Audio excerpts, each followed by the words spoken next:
Howdy, guys, and welcome to Cliff Notes, and welcome to a recap of the Challenge Ride or Dies episode number 8. All right, now, the first few weeks of this season, every time a new duo or duo went home, TJ would turn right around and introduce another team coming in. I didn't really feel like the numbers were getting reduced. This week, it's starting to feel like we've got a few less people in there, fewer targets to pick from, and as a result, we started to see some people maybe get put at risk that they've been pretty safe so far. So we're going to talk about all of that. But before we do, let's talk about what happened last week. Do you remember Darrell and Veronica competing against Amber and Chauncey in the elimination arena? And going home last week was Darrell and Veronica. Yeah, kind of hated to see them go. They knew that they were maybe not as tight with the rest of the vets because they came in a little bit later than the others. They just didn't have as much time to establish the connections. They ended up paying the price. So Darrell and Veronica are gone. Amber and Chauncey are still hanging around and absolutely out for blood because of Nelson and Nuris putting them in. Remember, Amber thought she was really tight with Nelson. So the fact that they put them in, there's no love lost at this point in time. Real curious to see how all this is going to play out. I feel like I say it every week, but I'll say it once again. When the winning team has to put up 4 different duos for potential elimination, you just create a lot of bad blood in this house. They can't do this forever. You're going to get to the point where you got half the house mad at you when you put four duos, 8 people up. So let's see what happens this evening. Now, first of all, as I mentioned, we've got Amber little upset with Nelson and Nuris. Well, she's talking a little bit to Michelle, and Michelle certainly has some people upset with her as well. She and Jay, Nisa and Jordan are upset with Michelle and Jay. Amber is upset with Nelson and Nuris. So they've both got some rocky relationships. But these two seem to be a little tighter, working with each other, plotting together, basically figuring out how they can protect each other.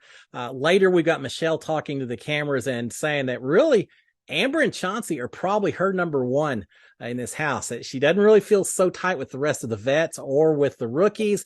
She's kind of playing in between, but that Amber and Chauncey really are the ones that she wants to stick with to the very end. So we see a connection establishing at this point, for now at least. We do see also Nuris talking about the fact that, yeah, it's fantastic that she and Nelson won last week, but the more wins that they get, the more relationships that they build in the house, the more targets the more they are making themselves an easy target. And she's probably right. Certainly the wins and having to put up 4 new duos creates people who are looking at you as a target, a little upset, right? But we saw Nelson talk about earlier in the season that he likes to develop relationships everywhere and not get as much blood on his hands. Was Nuris is saying, having such good relationships with everyone, it worries her that it's just going to make them even more of a target, in addition to the fact that they had to put the people up in the arena last week and everything. So we see a lot of people worrying about where their position is within this house right now at this point in time. Speaking of being a little bit worried, we've got Jay talking about the fact that he realizes that he didn't just burn the bridge with Anissa and Jordan. He blew the thing up sky high. He's talking about the fact that at this point in time, he has won enough. He's created enough bad blood with Anissa and Jordan. He and Michelle better keep on getting wins, because if not, he knows the writing's on the wall. They are in trouble going further. They'll be, especially Anissa and Jordan, will be coming for Jay and Michelle. So we got a little conspiring, a little worrying going on, but we also have a little bit of fun going on. Johnny Bananas celebrating his 40th birthday. So belated happy birthday to you, Johnny. He's the old man of the house, isn't he? Yeah, 40. It's all relative, right? Doesn't seem that old to me, but yeah, Johnny's celebrating his 40th birthday while he's in the house. He has put a lot of seasons into the challenge. I get to meet him next week at Hearts Reality. I'm looking forward to it. All right, so Banana's celebrating his 40th birthday. We also talk about relationships and kind of bad blood and working things out and everything. we got Faisal and Nelson talking about trying to work together if they can let bygones be bygones. And for those of you who may not remember, Faisal kind of did Nelson dirty. Was it Faisal's second season, I think? He kind of threw Nelson under the bus. Nelson was going into the elimination arena already. Faisal volunteered himself to go in. If I recall, it was a hall brawl. Sent Nelson home. Nelson's always a pretty laid back guy, but has always said, you really did me dirty there. It's going to be tough to ever forgive that, or at least to ever forget that. Yeah, forgive, but don't forget, right? But they're talking about if they can just let bygones be bygones and work together, it would probably benefit both of them. We'll see how that works out. So with that being said, let's talk about the day's challenge, figure out who's going to be in control for this week.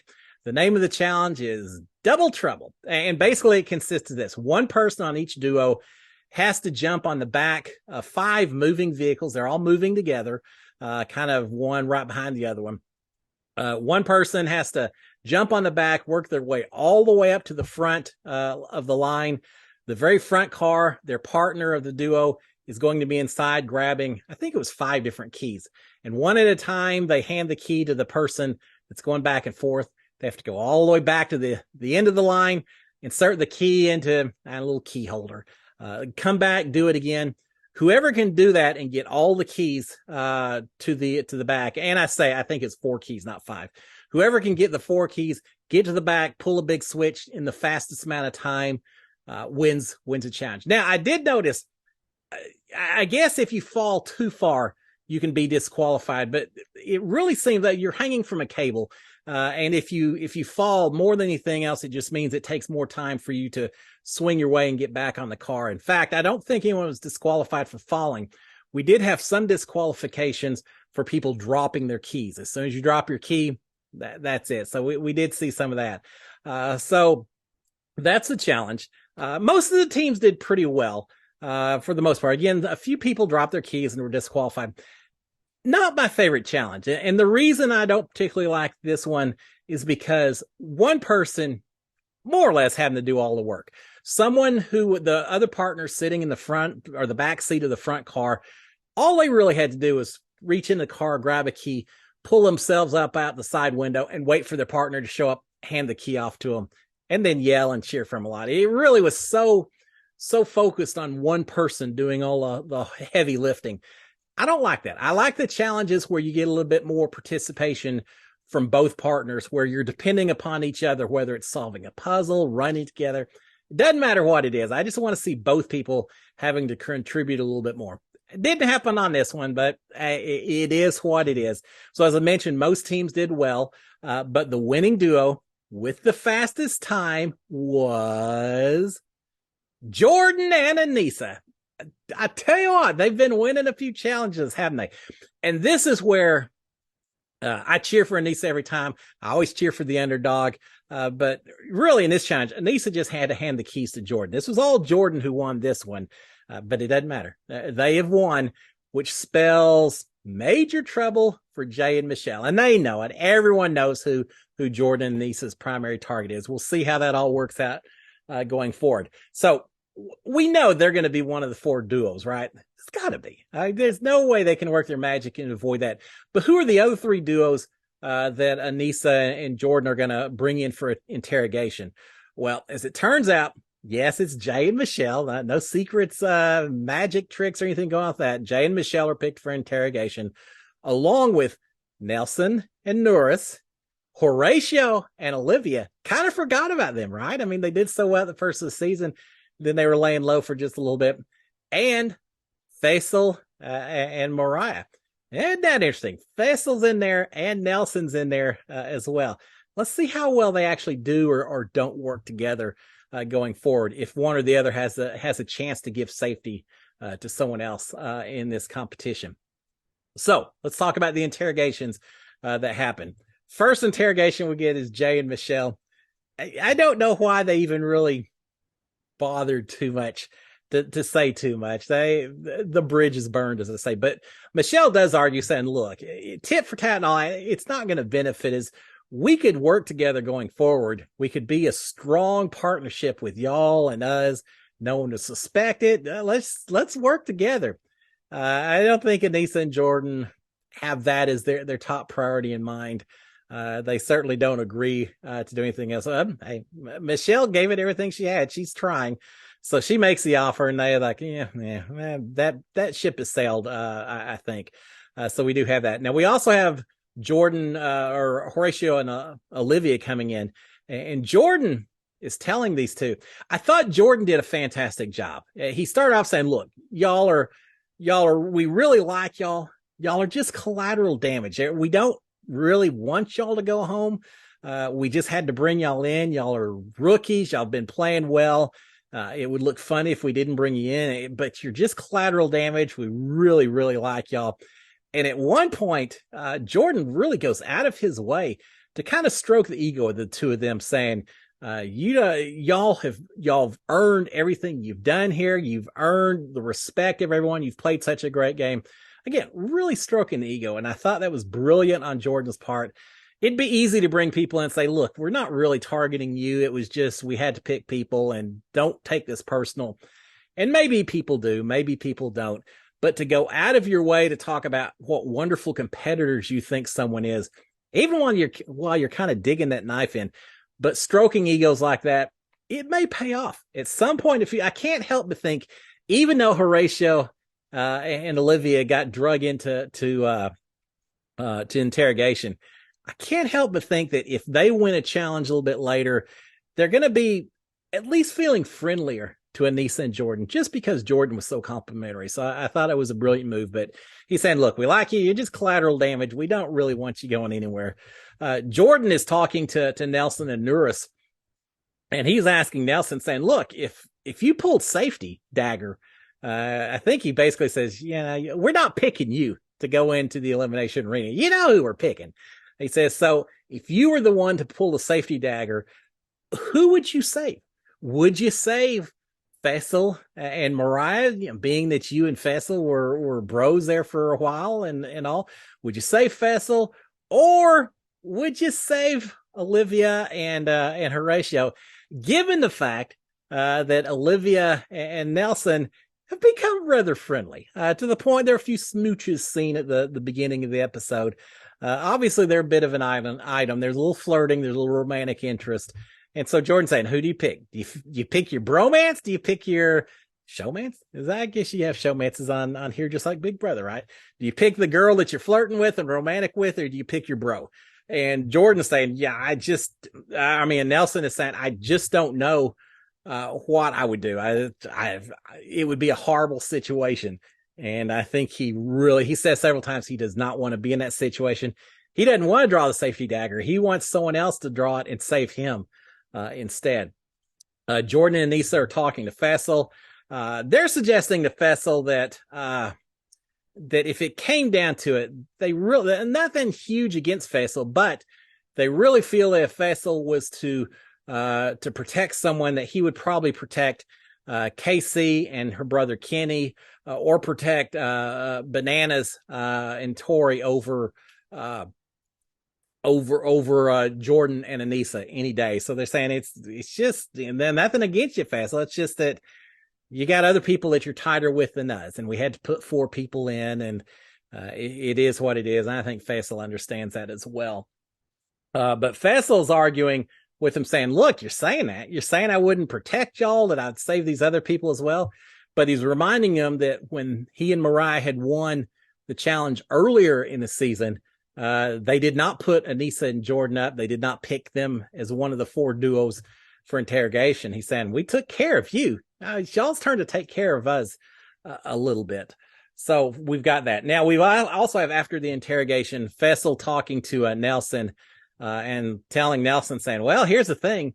Now that they picked me for interrogation, at least I don't have to feel guilty for going after Anissa and Jordan going forward. They kind of took the first shot. So that's one more duo that I could target without having to feel guilty, and with having a justification going forward.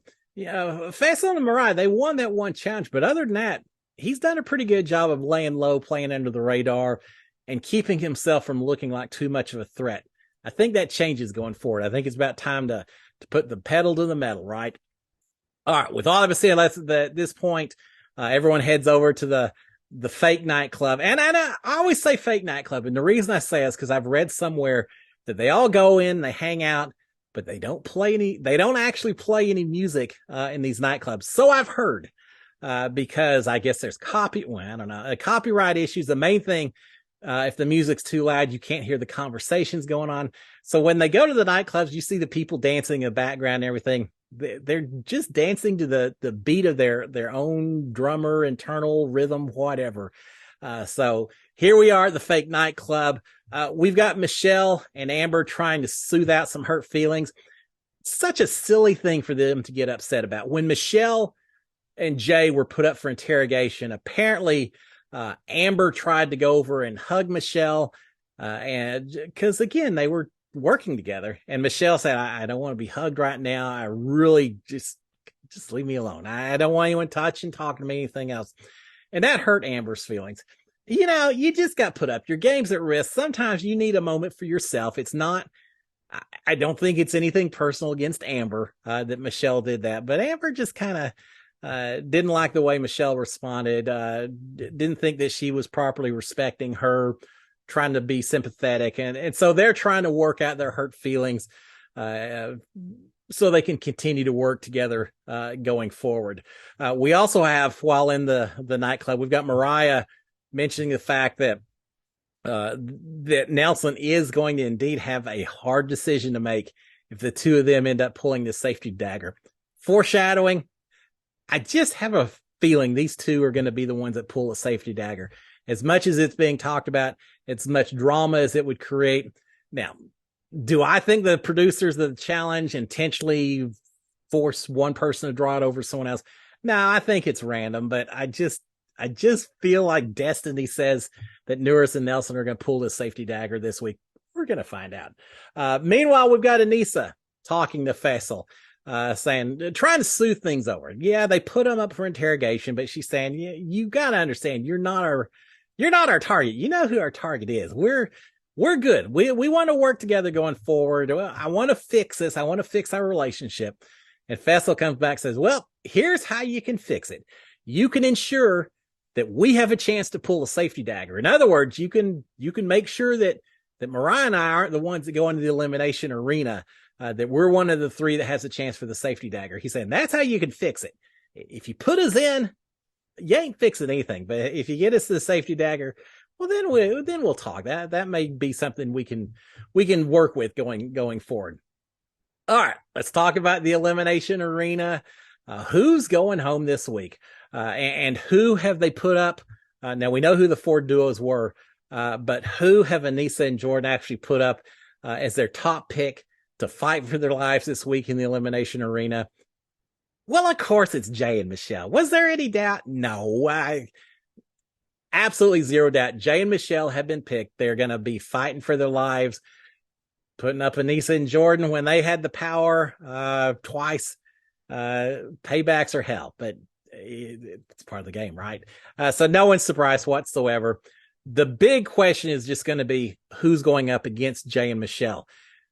And with that, who pulls the safety dagger? Well, the safety dagger has been pulled by Nelson and Nuris. Yeah, foreshadowing. Maybe this is all courtesy of the edit. They knew that they were going to pull the safety dagger, so they went back and added in the relevant conversations. I don't think there was anything devious behind it. It's 1 in 3 chance, but they spun the story to match what actually happens. Yeah, Nelson and Nuris have pulled the safety dagger, which means now Nelson has to choose between his on and off again bromance with Faisal. It was great until it wasn't so great after Faisal did him dirty, but they're trying to smooth it over. Does he go with this damaged bromance, or does he go with his romantic flirting interest of Olivia? And as it turns out, where does Nelson put his priority? He has saved Faisal and Mariah. Yeah, he threw his flirt under the bus. I gotta say, Nelson's here to play. Nelson's here to win. He's not going to let personal feelings, romances, anything get in his way. From a strategic standpoint, it makes more sense. I agree with what he did. You want to protect Faisal as much as possible. He hopefully worked out some things with Faisal ahead of time. I don't think you wait until you have to make that decision. I think going in, you probably would make more sense to come up to Faisal and Mariah and say, look, if I get safety dagger, I'm going to save y'all. But if I do, are there going to be paybacks? Y'all going to help me out somewhere down the road? Get some promises while you still can. And I don't know if he did that or not. I'm sure conversations were had, but doesn't matter. He has saved Faisal and Mariah. That's going to help his relationship with a strong player, a strong duo going forward. Unfortunately, that means that Horatio and Olivia, who again have been kind of under the radar for the last few weeks, have to fight once again for their lives. And this time it's against Jay and Michelle. So the competition itself, I don't think I've seen one before during all my seasons of watching a challenge. It's called Spun Out. Basically, picture a straight track, one for one duo, one for the other duo. On this track is a giant wheel. On one side is a person who runs on the inside one direction or the other, just like a hamster wheel, in order to cause this wheel to move back and forth on the tracks. That makes sense. So on one inside the wheel is a person running. On the outside is a person that is strapped on to the wheel. So as the wheel turns going down the track one way or the other, this person on the outside is turning as well.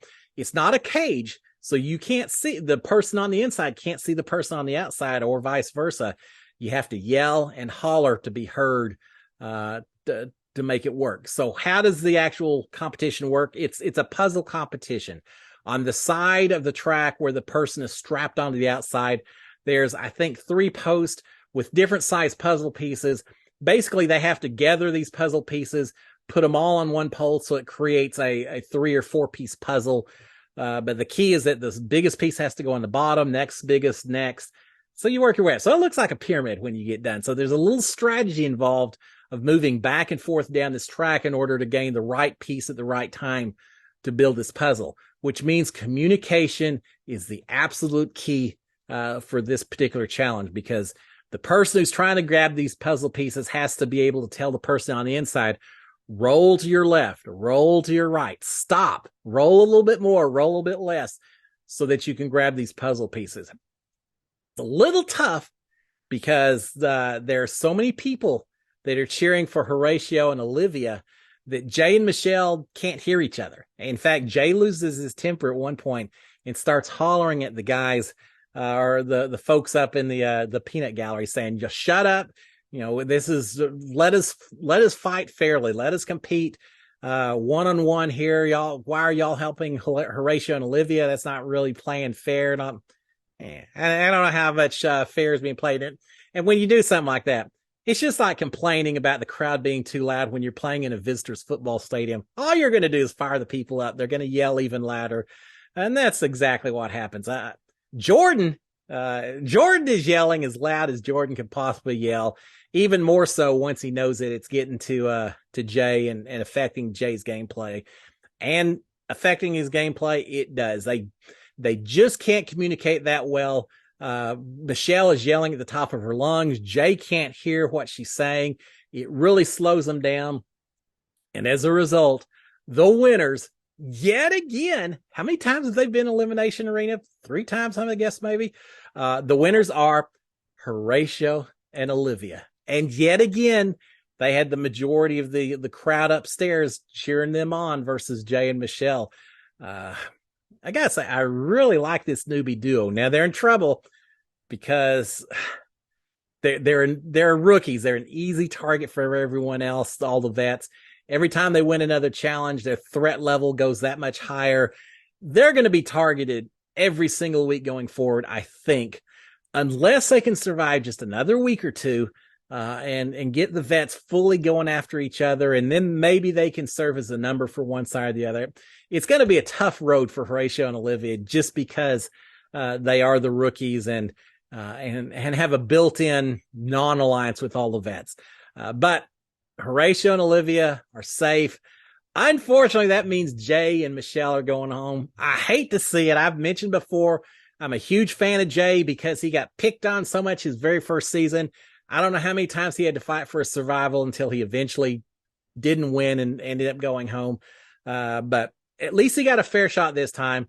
The fact that he got sent home, it wasn't being picked on. It was based on actions that he and Michelle took going against Anissa and Jordan. Not saying it was wrong, but at least this season they got a fair chance to play the game. They created an enemy with someone who is a very good player, and eventually they paid the price. I hate to see him go. The drama would have been fantastic going forward, but as I said at the very beginning of this review, you don't have nearly as many targets as you used to. We're starting to get the target list winnowed down every single week.